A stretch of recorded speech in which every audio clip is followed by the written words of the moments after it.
Welcome to The Explainer. Today, we're diving into something incredibly small, but an absolute game changer when it comes to our understanding of ancient governance. Picture a piece of metal so tiny you could easily just hold it in the palm of your hand, yet it's powerful enough to completely rewrite how we think early societies protected their citizens. We are talking about the Sohgaura Copper Plate, a fascinating piece of ancient Indian history that proves government disaster management absolutely isn't just some modern invention. Now, before we really get into the details of the plate itself, I want you to stop and think about a pretty massive question. How exactly did ancient empires survive climate disasters? Seriously, imagine trying to live through a severe famine, a devastating crop failure, or a drought that just wouldn't end. And remember, we're talking about a time before modern governments, emergency supply chains, or digital records even existed. If a catastrophic drought hit your village over 2 millennia ago, who was going to step in to save you? Thinking about this really requires us to put on an active, problem-solving mindset, which, as we'll see, ancient Indian administrators clearly had in spades.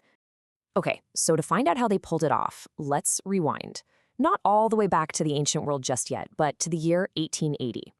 During this time, British officials and archaeologists were systematically studying India's ancient ruins.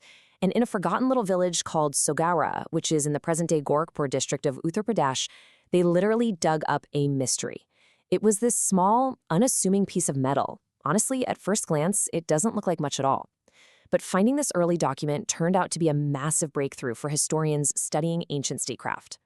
So let's talk timeline. This plate was created a staggering 2,300 years ago. Most historians agree it belongs to the ancient Mauryan period, dropping it right around the 3rd century BCE. Now, finding a copper plate this incredibly old was highly unusual. Usually copper plates in India pop up in much later historical periods. But here we had an official administrative document from over 2 millennia ago just waiting to be decoded.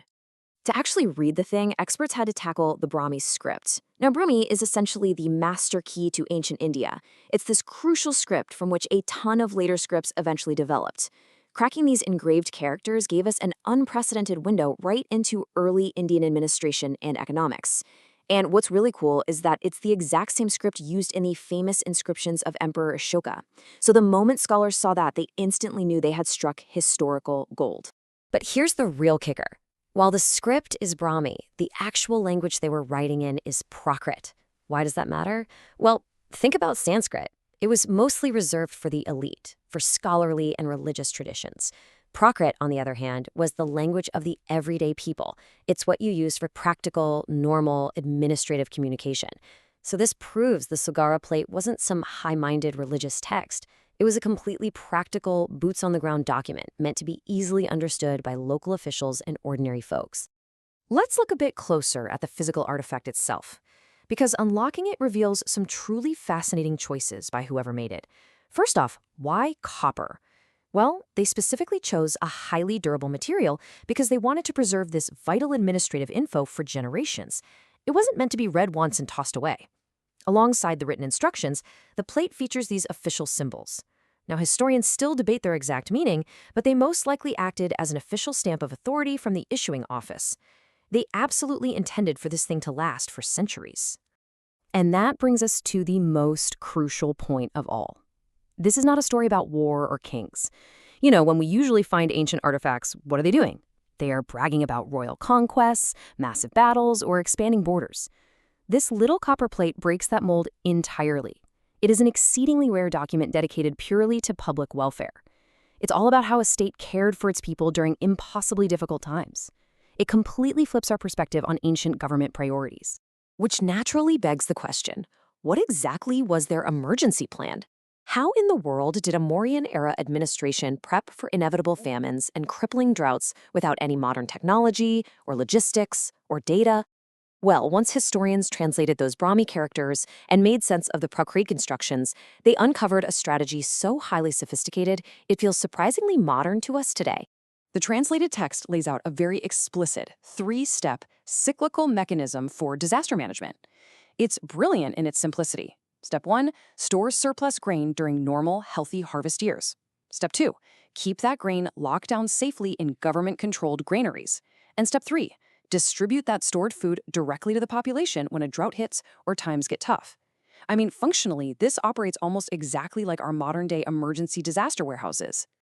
What we're actually looking at here is a deeply structured, ancient bureaucracy in action.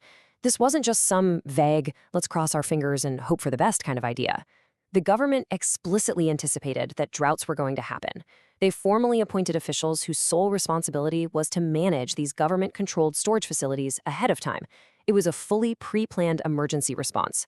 The plate gives direct orders to ensure food supplies are available, proving that crisis management was just a formal, standard part of the state's daily operations over 2,000 years ago. If we zoom out to the macro level for a second, this sophisticated planning makes perfect sense. It fits flawlessly into the broader context of the massive, highly organized Mauryan Empire. Under rulers like Chandragupta Maurya and Ashoka, the state wasn't just obsessed with collecting taxes or expanding territory. This tiny copper plate is the physical, tangible, archaeological proof of a highly structured Mauryan welfare state hard at work. Actually, this sets up a brilliant contrast in ancient governance. Think about Ashoka's famous edicts for a second. They are heavily focused on morality, the concept of dhamma, religious tolerance, these really high-minded philosophical ideas of governance.